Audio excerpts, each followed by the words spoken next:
Baik, shalom Bapak Ibu yang terkasih dalam nama Tuhan Yesus Kristus. Mohon maaf sebelumnya karena saya tidak bisa menunjukkan video saya, berhubung saya merekam video ini bukan di tempat yang cocok untuk merekam video, maka saya hanya rekam audionya saja. Tapi itu tidak menjadi halangan bagi kita untuk mereaction video-video TikTok secara random. Pada video ini ada beragam yang akan kita reaction, salah satunya tentang keberagaman di Indonesia ini dan juga bagaimana toleransi yang baik gitu. Oke, langsung aja kita ke videonya. Orang Jawa yang gua anggap saudara itu yang Islam doang. Yang bukan Islam nggak gua anggap saudara. Karena dulu zaman Hindia Belanda, ramai kali orang Jawa yang bukan Islam datang ke sini mengganggu nenek moyang bangsa Aceh. Makanya banyak kali kuburan orang Jawa yang bukan Islam di Banda Aceh itu ditanam dekat kuburan Belanda itu. Kau pergilah kau tengok di sana, banyak kali nama-nama Jawa di sana. Indonesia artinya pulau-pulau Hindu. Begitu. Hindu di Indonesia ini pusatnya di Bali sana. Sedangkan Aceh Darussalam artinya Aceh rumah orang Islam. Jadi Aceh bukan tanah Hindu ini. Ini tanah orang Islam di Aceh ini. Makanya gua bilang Aceh ini beda dengan Indonesia. Bagaimana menurut pendapat kalian tentang abang-abang ini? Apakah dia menganggap bahwa Aceh memang terpisah dengan Indonesia? Dengan kalimatnya ini kan dia seolah-olah menyeratkan hal yang demikian. Demikian juga tadi di video yang kedua juga. Dia kalau saya menilai orang ini justru dia rasis gitu loh. Dan dia menganggap bahwa hanya tempat di mana dia berada yaitu beda sendiri dan unik sendiri, dan dia bisa memiliki alasan untuk membenci suku-suku lain di Indonesia juga. Bagaimana menurut pendapat kalian? Beredar video grup Qosidah ibu-ibu tampil saat acara peresmian gereja baru di Halmahera Utara, Maluku Utara. Iya, beneran, Qosidah tampil di dalam gereja. Momen langka kan? Momen ini bisa dilihat di akun TikTok Dato Evan 20 November lalu. Dalam video itu, grup Qosidah itu membawakan lagu religi Islam. Salah satunya adalah Magadir. Mereka tampil di bagian depan gereja, dekat area altar. Para penampil memakai busana muslimah, seragamnya ungu, menambuh alat musik kasidah, dan menyanyi secara harmonis. Banyak orang langsung lihat ini sebagai contoh toleransi, adem ayem, dan kerukunan antar umat di Indonesia Timur. Soalnya jarang banget ada momen persaudaraan lintas agama yang setulus ini, apalagi di ruang ibadah. Dan FYI ya, ibu-ibu ini cuma nyanyi lagu bernuansa damai. Mereka nggak ikut ibadah. Buat yang belum tahu, Qosidah itu musik religi Islami dari tradisi Arab yang udah lama berkembang di Indonesia. Isinya biasanya pujian, pesan moral, dakwah ringan, dan ajakan kebaikan. Grupnya biasanya ibu-ibu, lengkap sama rebana, tamborin, marwas, dan kostum seragam. Intinya, ini penampilan seni, bukan ritual. Mereka biasanya tampil di acara pengajian, maulid, pernikahan, atau kegiatan keagamaan lainnya. Tapi sayangnya nggak semua komen isinya apresiasi. Sebagian netizen justru mempersoalkannya. Toleransi bukan kolaborasi, tulis seorang netizen. Toleransi itu artinya menghargai, bukan mencampuri, tulis netizen lain. Maaf, biarpun kita bertoleransi, tapi saya rasa bukan begitu caranya, ada juga tempatnya, tulis yang lain. Kritik soal momen ini juga disampaikan oleh akun Instagram Agus Khairul Huda 1, 26 November lalu. Di situ Agus nanya, kalau umat Kristen hadir di acara pembangunan masjid, terus nyanyi lagu rohani di dalam masjid, kira-kira kalian sebagai umat Kristen ngerasa gimana? Agus juga ngangkat soal pluralitas versus pluralisme. Dia juga bilang Islam itu agama yang pluralitas, tidak mengakui pluralisme. Pluralitas dengan pluralisme itu beda katanya. Pluralitas adalah mengakui adanya keberagaman dalam beragama, sedangkan pluralisme menganggap semua agama itu sama, meyakini kebenaran yang sama-sama menuju pada suatu titik yang sama, dan itu tidak diperbolehkan katanya. Kalau dilihat baik-baik, sebenarnya momen ini positif loh. Apa yang terjadi bisa banget dilihat sebagai bentuk perdamaian dan kerukunan antar umat beragama. Ibu-ibu Qosidah itu juga bukan sedang beribadah di gereja. Mereka hanya menampilkan lagu bertema damai dan persatuan. Lagi pula apa masalahnya berbagi kebahagiaan dengan menunjukkan penampilan kepada saudara-saudara kita beragama Kristen di dalam gereja. Penampilan itu mencampuri apanya? Kebablasannya di mana? Nyanyian yang ditampilkan grup Qosidah ibu-ibu itu kan bukan lagu rohani Kristen. Dan apa yang dikatakan masnya itu soal pluralisme itu nggak tepat. Gimana kita bisa menerima pluralitas tapi di sisi lain kita menolak Pluralisme. Pluralisme itu bukan konsep soal menyamakan semua agama. Pluralisme itu konsep yang mengakui keberagaman agama dan mengakui setiap agama punya kebenaran dan jalannya masing-masing. Konsep ini pun terdapat dalam local wisdom kita, Bhinneka Tunggal Ika. Di Maluku, local wisdom itu diantaranya disebut Pela, Gandong, dan Badati. Penampilan grup qosidah ibu-ibu ini menunjukkan masyarakat kita dewasa menyikapi keberagaman agama. Ini bisa jadi contoh bahwa Muslim dan Kristen bisa hidup dengan rasa saling menghargai dan bersaudara. Hal indah yang menjadi kekayaan Indonesia yang harus kita rawat terus-menerus. Yuk kita rawat terus toleransi di Indonesia. Ya, kalau saya menonton video ini, tadi saya sudah tunjukkan di awal ya videonya itu, video ibu-ibu yang dianggap tadi grup qasidah. Menurut saya ini sah-sah aja sebagai toleransi. Artinya mereka berani masuk ke gereja karena biasanya kan grup qasidah ini kan mereka nggak mau ya kalau di tempat-tempat lain karena nggak boleh menurut mereka. Tapi gereja juga mengizinkan dan ini hal yang bagus. Hanya saja menurut saya ada satu hal yang kurang cocok di pikiran saya karena perlu dipertanyakan dulu lagu-lagu yang mereka bawa itu apakah itu lagu yang menunjukkan pada memuji Tuhan atau bagaimana. Kalau memang lagu mereka lagu sholawatan dan lagu yang tidak berbau rohani, ya menurut saya juga tidak layak, harusnya. Jadi itu harusnya dari pihak gereja membatasi hal demikian.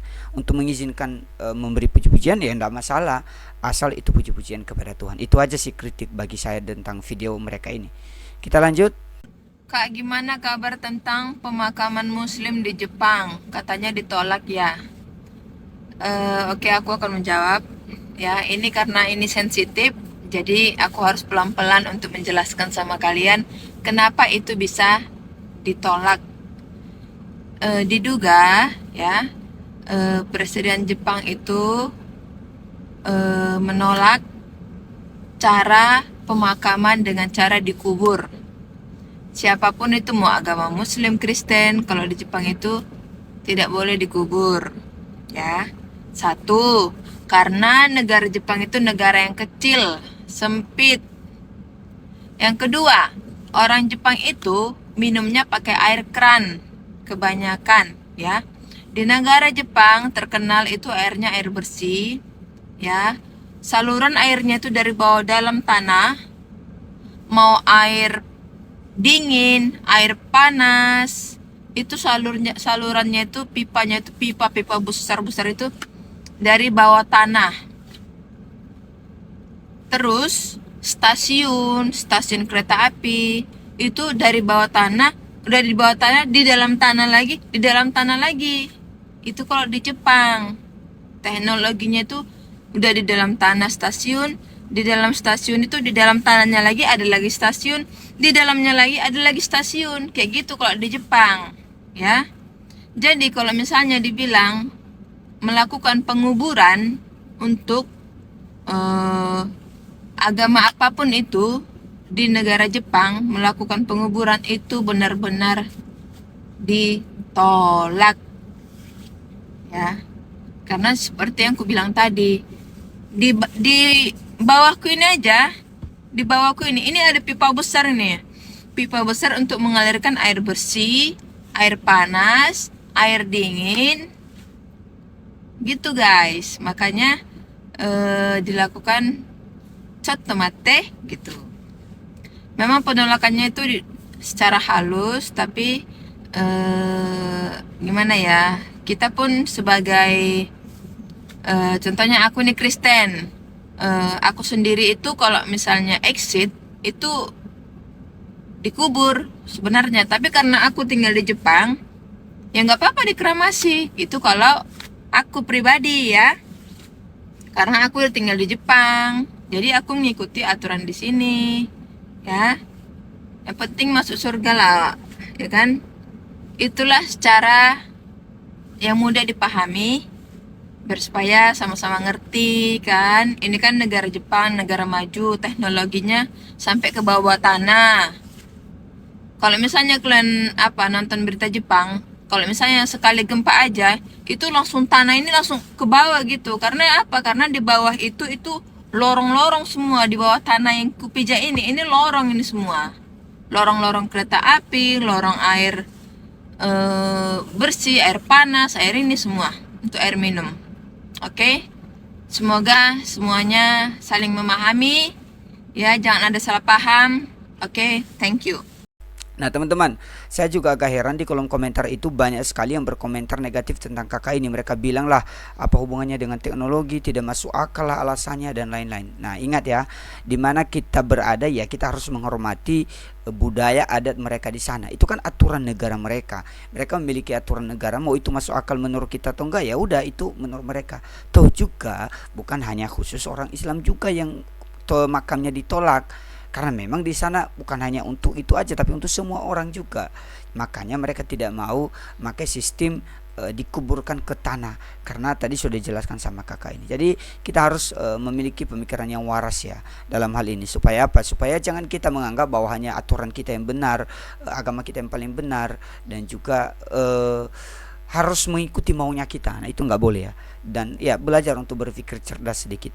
Kita lanjut pada video berikutnya. Sebagai seorang saintis muslim, gue sampai sekarang masih bertanya-tanya kenapa sih babi itu haram. Kan banyak ya ini rumor-rumor alasan kenapa babi itu haram. Ada yang bilang cacing pita lah, virus lah, apalah. Cuma so far gue belum nemuin studi yang kuat untuk mendukung itu. Nah, gue kan saintis rekayasa genetika ya, dan ternyata rekayasa genetika itu dipakai buat babi. Buat apa? Jadi ceritanya babi itu punya banyak kemiripan dengan manusia, dan babi itu merupakan sumber organ yang kemungkinan besar yang cocok buat manusia, karena kan banyak banget ya orang-orang yang butuh donor organ. Nah, tapi masalahnya kalau organ babi langsung dipindahin ke manusia, itu ada rejeksi dari tubuh manusia untuk menolak organ tersebut, karena kan itu benda asing ya. Nah, rekayasa genetika pada babi itu digunakan agar komponen organ di babi tersebut itu lebih dikenal oleh tubuh manusia, sehingga tubuh manusianya tidak mereject organ babi tersebut,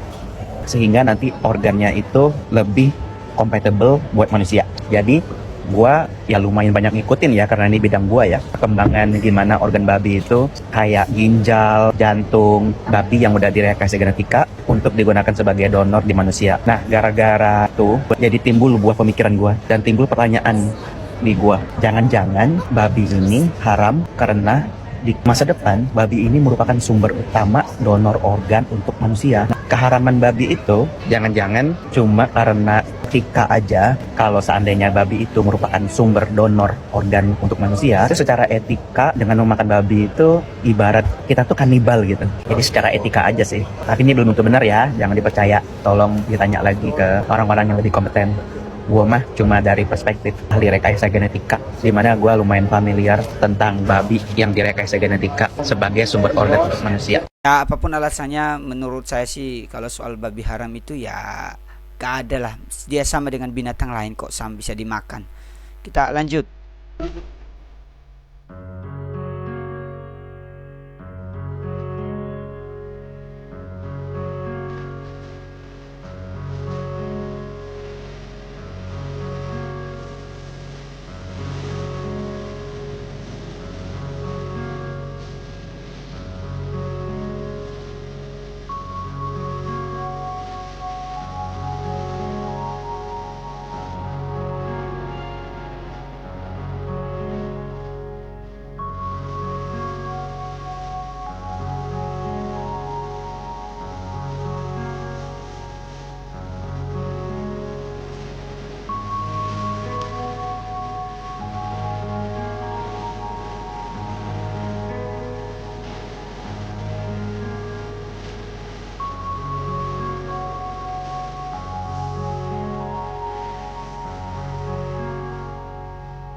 Luar biasa ya, gereja Bethel Indonesia Maranatha ini membagi-bagi makanan gratis. Tapi kalau makanan ini diterima ya, tapi coba kalau disuruh mereka ikut masuk dalam gedung gereja, apakah mereka terima? Oke, kita lanjut.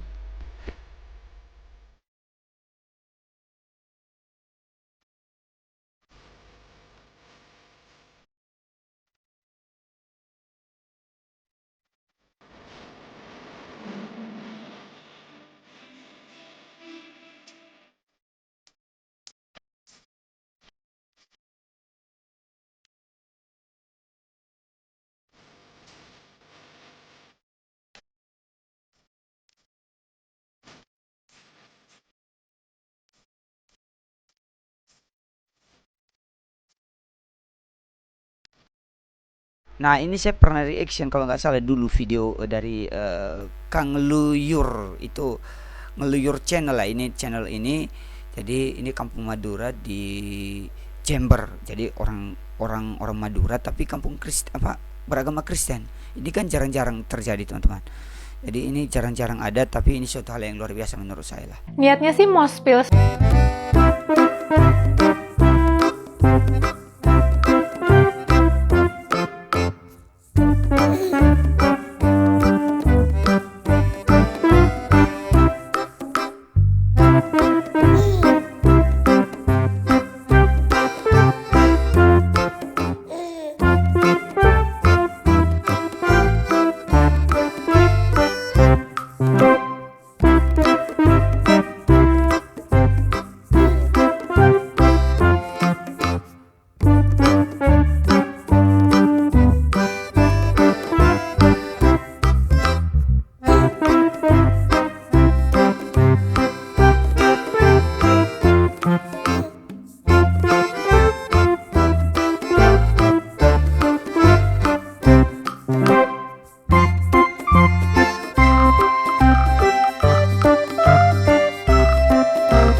Polrestabes Surabaya pada 9 Agustus. Tapi kasus ini berakhir karena kedua pihak sama-sama mencabut laporan. Soalnya Moses juga balik melaporkan Shirley dengan tuduhan KDRT. Kisah Shirley kembali ramai karena dia buka suara soal pendeta cabul. Bukan cuma tentang kekerasan rumah tangga, tapi budaya bungkam di komunitas gereja. Shirley ngaku dijauhin teman-teman Kristen setelah bahas soal ini. Fenomenanya sebenarnya sering terjadi. Kalau ada yang berani bongkar aib pemimpin agama, malah korban yang disalahin. Komunitas sering lebih sibuk melindungi institusi gereja daripada peduli kebenaran. Padahal tuduhannya serius dan butuh ditangani. Banyak jemaat takut kasus ini bikin gereja jelek. Padahal justru kelakuan oknumnya yang bikin gereja rusak. Keberanian Shirley buat bicara bikin dia rentan diserang. Korban sering dituntut diam demi nama baik bersama. Padahal diam-diam justru ngasih ruang buat pelaku. Gereja harusnya jadi tempat aman, bukan malah menyalahkan korban. Sikap pura-pura nggak tahu dari sebagian pendeta bikin masalah makin parah. Transparansi itu penting, bukan ancaman buat iman. Malah jadi bukti kalau gereja punya integritas. Kasus Shirley lebih dari sekedar drama rumah tangga publik. Ini soal gimana kita memperlakukan korban ketika pelakunya orang yang punya posisi. Juga soal pentingnya bukti, pendampingan hukum, dan dukungan untuk korban. Kasus ini jadi cermin besar buat komunitas agama. Apakah mereka membela kebenaran atau lebih nyaman tutup mata? Keberanian Shirley buat nggak diam harus jadi momentum perubahan. Biar gereja, aparat hukum, dan masyarakat lebih tegas soal kekerasan. Terlepas dari siapapun pelakunya. Stop kekerasan terhadap perempuan. Memang saya juga dengan ibu ini ya, ada beberapa hal yang memang saya tidak setuju. Memang saya akui bahwa suaminya atau pendeta ini dianggap ya KDRT, itu betul. Bagi saya itu harus melewati jalur hukum dan dia juga harus dihukum sesuai aturan yang berlaku. Tapi cara ibu ini menyampaikan berita-berita di kemudian hari, dia menyampaikan bahwa ini tidak boleh, dia mau spill semuanya. Tapi justru Kak Ibu ini menunjukkan rasa sakit hati. Dan sedangkan dalam ajaran Kristen dia tidak diajarkan untuk tidak mengampuni, tidak dibenarkan untuk membenci, tidak diajarkan untuk memberi umpatan kepada orang lain dan lain-lain lah, harus mengasihi. Tapi tetap saja walaupun tadi si pelaku tetap melewati jalur hukum, bukan berarti nggak boleh speak up. Harusnya dia spill, tapi bukan dia menunjukkan kebencian, tapi justru dia ini ya mengajak orang lain untuk membenci, mengajak orang lain untuk tidak menyukai, gini banyak sekali lah. Dan ya lama-lama dia generalisasi gitu loh, bahwa semua orang kita perlu hati-hati dengan pendeta-pendeta ya seperti itu. Ya masalahnya nggak semua dong. gitu. Akhirnya ya dia dijauhi, nggak salah dong kalau dia dijauhi. Oke, mari kita lanjut pada video berikutnya.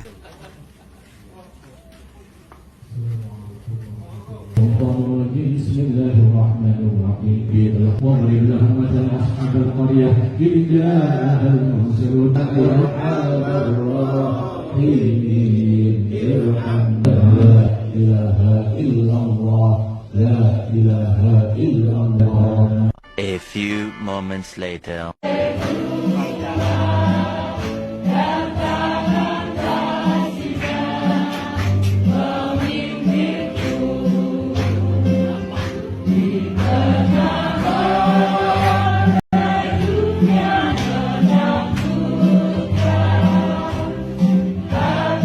Ya betul ya, lucu juga mereka ini ya. Koko-koko yang di tengah tadi itu di video pertama sebenarnya jadi orang Kristen, dan di video kedua itu kan ya dia balas, dia diajak untuk ikut tahlilan dan kemudian diajak untuk ibadah rumah tangga, dan itu kan mereka akhirnya mereka juga sama-sama mangap-mangap. Tapi luar biasa lah pertemanan mereka, bagus banget, mereka ikut walaupun nggak ngerti juga. Bapak-bapak Ibu, demikian aja video kita kali ini. Terima kasih kalian telah menonton video ini. Sekali lagi mohon maaf karena saya tidak dapat menunjukkan video saya, karena sekali lagi saya berada di tempat yang tidak layak untuk saya membuat video, jadi lebih mendukung untuk saya buat audionya aja. Jadi sekali lagi mohon maaf, dan terima kasih untuk kalian. Kalau kalian suka dengan video ini, silahkan berikan like kalian, silahkan komen di bawah, berikan tanggapan kalian tentang video-video yang sudah kita reaction. Oke, sampai jumpa kembali. Tuhan Yesus memberkati kita semua. Shalom.